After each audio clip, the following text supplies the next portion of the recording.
I can see why your mom remembers these. Totally. Never gets old. May is a time of transition, but it is picnic season, without a doubt.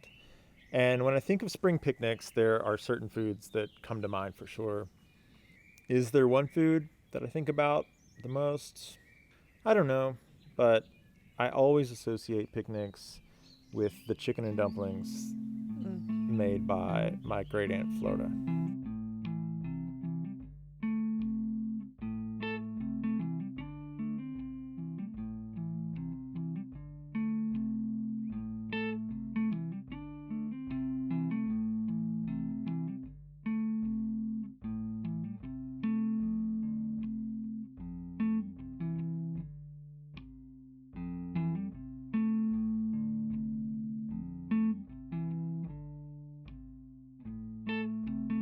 Maybe dumplings aren't the most quintessential picnic food, at least to most people. But because of the stories that I've been told, I will always consider them a part of a good, well-rounded spring picnic. And these stories come mostly from my mom about what happened at the Middle Run Church and Cemetery in Braxton County. So this place has changed a little bit, huh, since you were here as a youngin'? Oh yeah, quite a bit. So basically out in the middle of the woods, pretty far off the beaten path, there's this one-room chapel, and it sits beside this historic cemetery where a lot of my ancestors are buried. Grandmother Ada used to say that this was one of our oldest ones. What's that say? E.A. Hamrick. Which is cousins. When we were kids, we would come out here every single year for Decoration Day. That's what it was called back then, instead of Memorial Day. So we'd get dressed in our fancy church clothes and come up here, and Mom and Granny would have in the trunk great big containers of roses and irises and flowers that they had picked from their yard. And then they would also have food for the picnic that went on after everybody decorated their graves and sang inside the church. So they came to decorate graves, but the highlight really was to the eat, food, right? Yeah. Right. So starting about right here and then all the way down, they just had groupings of potato salad or green beans. I remember the fried chicken. That's what I was going to say next, here, fried yeah. chicken. My mama used to bring fried chicken. But there was one thing that really stood out as far as the food at the picnic table, and that was Aunt Floda's dumplings. And she became sort of a rock star with her dumplings. Everyone knew that if they watched carefully, they might be able to get a little bit of her dumplings because it didn't last long. Yeah. And it was such a disappointment when you finally worked your way up to where her display was and it was empty.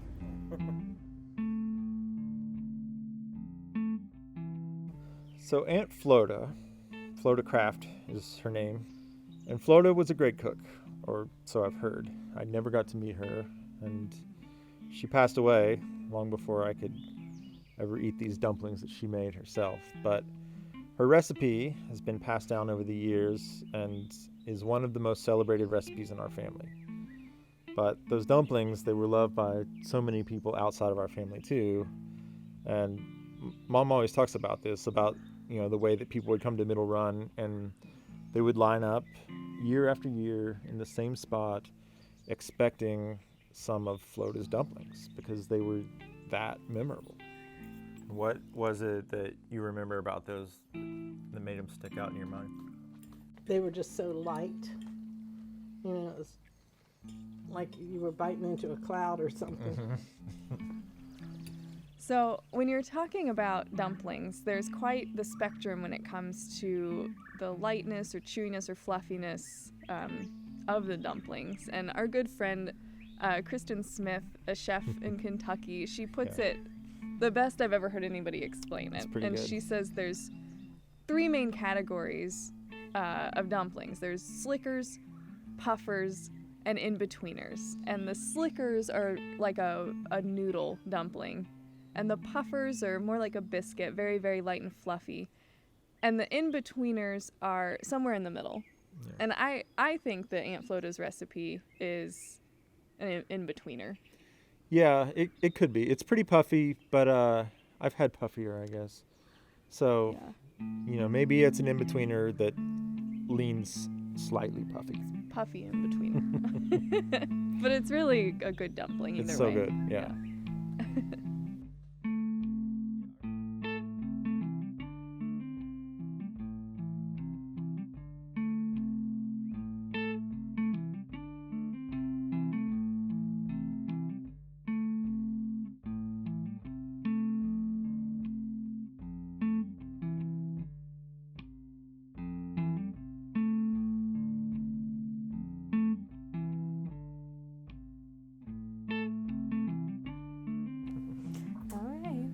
Hey everybody, welcome back to the Lost Creek Farm Kitchen. Amy and I are here and we are ready, if you are, to get started on Aunt Floda's chicken and dumplings. Yep, we're excited for this one. Let's get to it. Let's get You to want it. to tell them about the ingredients? Yeah. So what we'll do, I'll tell you about the ingredients for the dumplings themselves because we have two things going on here. We've got dumplings and then we have this nice rich chicken broth that we're going to cook them in. So for the dumplings, pretty simple. We're going to start off with 1.5 cups of all-purpose flour. We're going to have about a cup of milk on hand here. Salt. For the recipe, we'll probably use a total of about 2 teaspoons of salt, but we're going to keep some more on hand for taste. And then some baking powder. This is 1 tablespoon of baking powder, but we're going to talk more about that baking powder here in just a second. And last but not least, we have 3 farm eggs here from our gorgeous hens outside, always contributing to our recipes here. So that's the ingredients for the dumplings. Why don't you tell them what we need for equipment for this recipe? Yeah, sure. So for this recipe, we'll need a large to medium-sized stock pot, a few medium-sized mixing bowls, and a spoon for mixing. You'll also want a whisk. A set of tongs would be helpful, and a rolling pin and a rotary cutter for the dumplings. And that is about it. A cutting board or another flat surface to roll out on. Yeah.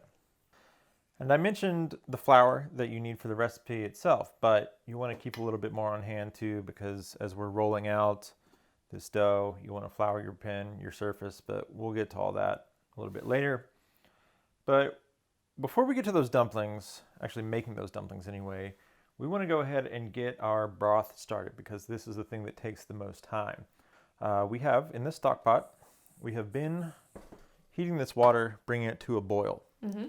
So that's what you want to do first.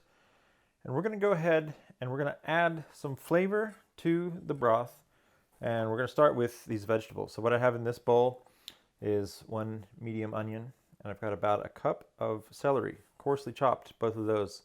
And then I also, in that same bowl, have a couple large-sized cloves of minced garlic. I'll just go ahead and put that in.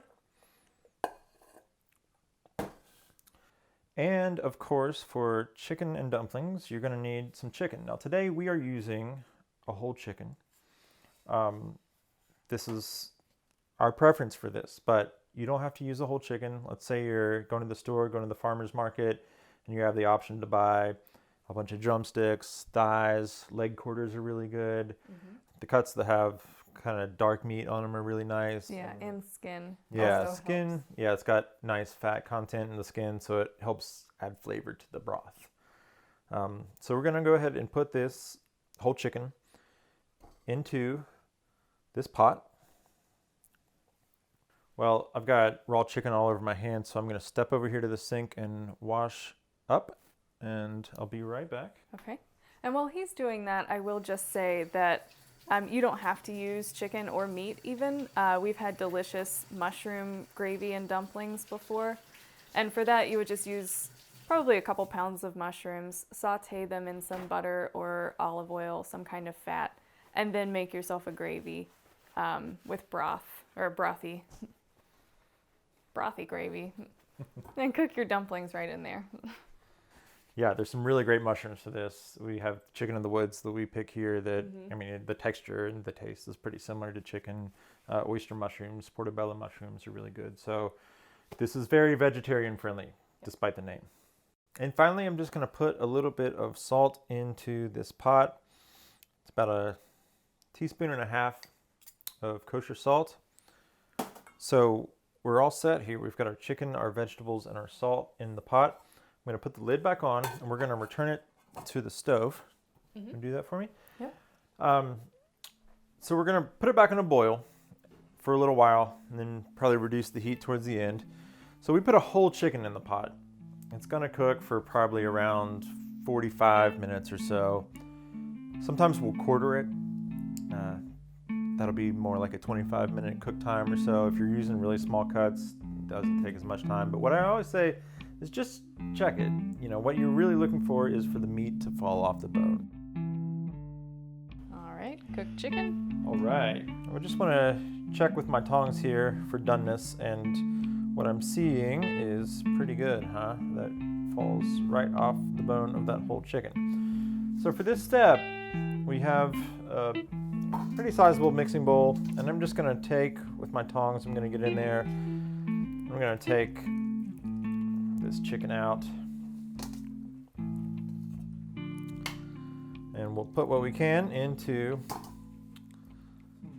this mixing bowl over here. Now I like to let this chicken in the mixing bowl cool for a little bit more, because you're going to be handling it, you're going to be pulling it and Getting the bones out. Yeah, separating the meat from the bones. That's hard to do with your tongs. Easier to do with your fingers, so probably just let that cool for 20 minutes or so. So using the tongs, you can probably get most of the bones and everything out. But if you wanted to, one option is to just use a coarse strainer to strain through the broth. That way you know that you got every single bone out.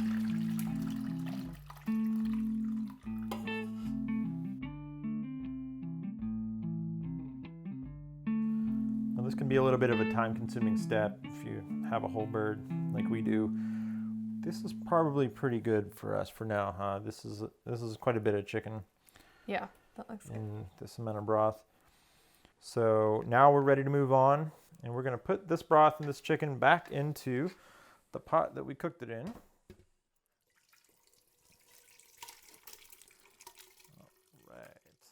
So now we're gonna put the lid back on. We're gonna put this back on the stove and bring it to a boil.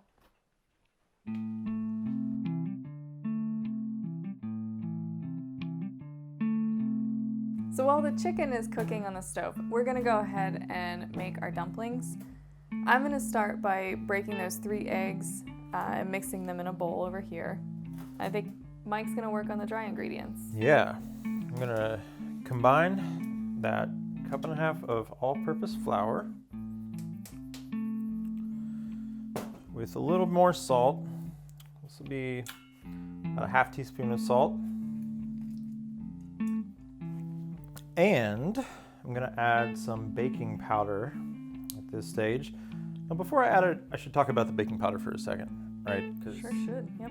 Because the amount of baking powder you put into your dumpling recipe is totally a matter of preference based on how puffy you want your dumplings to be.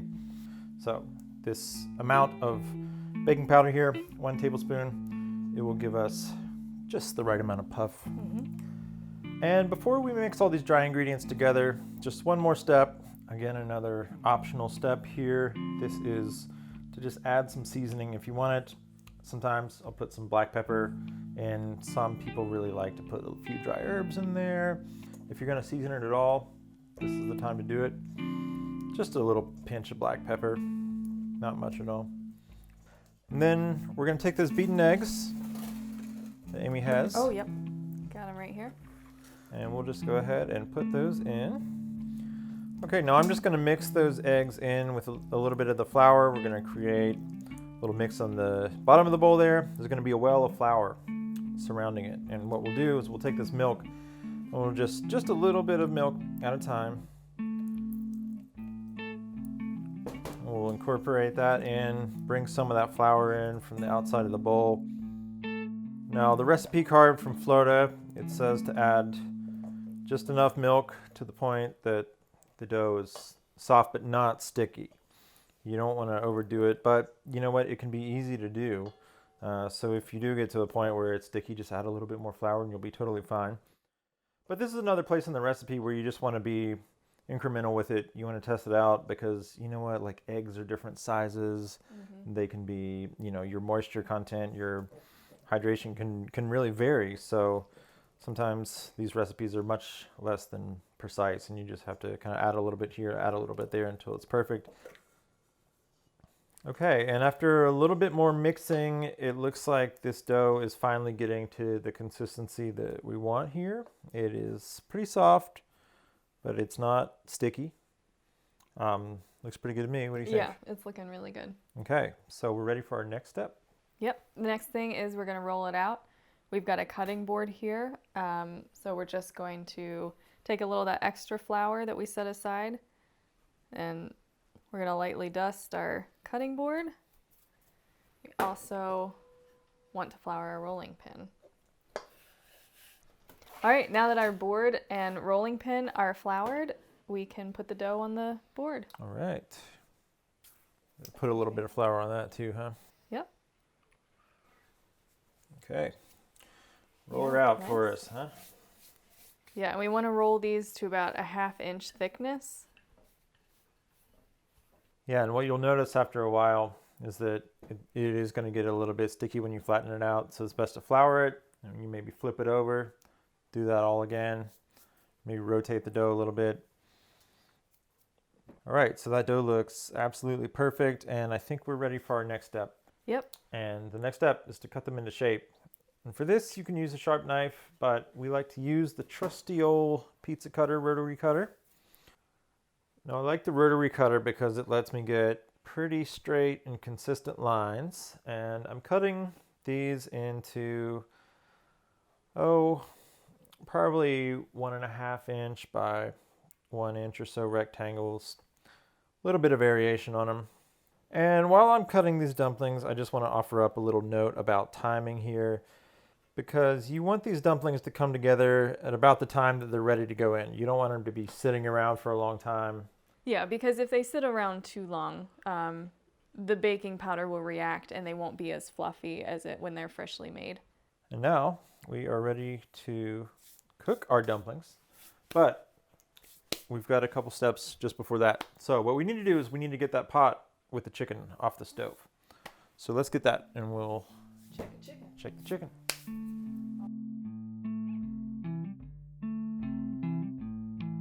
The liquid has been boiling, and so it's time to drop the dumplings in. You want to grab a few, and sure. I'll grab a few, and we try to get these in pretty quickly. We just drop them into the hot liquid. And you'll recall from earlier, we poured 1 cup of milk for our dumpling recipe, but we only used a little bit of it. So we're going to use the rest of that milk. We just add it to this broth for some extra creaminess. And now that we have all of our dumplings in the pot, we just kind of mix it with the tongs and make sure that they're pretty well submerged and covered. And then we just put the lid back on the pot. And we let these guys hang out for about 5 minutes or so, huh? Mm-hmm. So we don't put it back on the heat. It is pretty hot in there still. So about 5 minutes later, we'll see you with a bowl of dumplings. It'll feel so much faster too.